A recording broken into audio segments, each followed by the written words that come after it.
BNP নেতা doctor শাহাদাতকে Chittagong city কর্পোরেশনের mayor ঘোষণা করেছে আদালত। নির্দেশ দেওয়া হয়েছে আগামী 10 দিনের মধ্যে গেজেট প্রকাশের। নির্বাচন বাতিল চেয়ে বিএনপির মেয়র প্রার্থী ডাক্তার শাহাদাত হোসেনের করা মামলায় মঙ্গলবার নির্বাচনী ট্রাইব্যুনাল এবং যুগ্ম জেলা ও দায়রা জজ মোহাম্মদ খায়রুল আমিনের আদালত এই রায় দেন।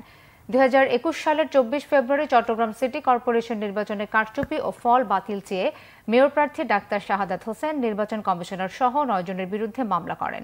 মামলায় বিবাদী করা হয় সাবেক মেয়র এম রেজাউল করিম চৌধুরী, আঞ্চলিক নির্বাচন কর্মকর্তা মোহাম্মদ হাসানুজ্জামান, নির্বাচন কমিশনারের সচিব আবুল মঞ্জুর সহ 7 জনকে। তাদের পক্ষে আদালতে কোনো আইনজীবী উপস্থিত ছিলেন না। মামলায় বলা হয়, নৌকা প্রতীক পাওয়ার পর থেকে সিটি কর্পোরেশনের কর্মকর্তারা রেজাউল করিমের সঙ্গে যোগাযোগ শুরু করেন, যে কারণে নির্বাচনে ভোটের হিসাব চেয়ে এখনও পাওয়া যায়নি। নির্বাচনে 3,69,248 ভোটে রেজাউল করিম চৌধুরীকে বিজয়ী দেখানো হয়।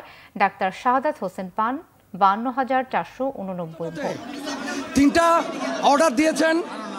একটা হচ্ছে অবৈধ সরকারের আমলে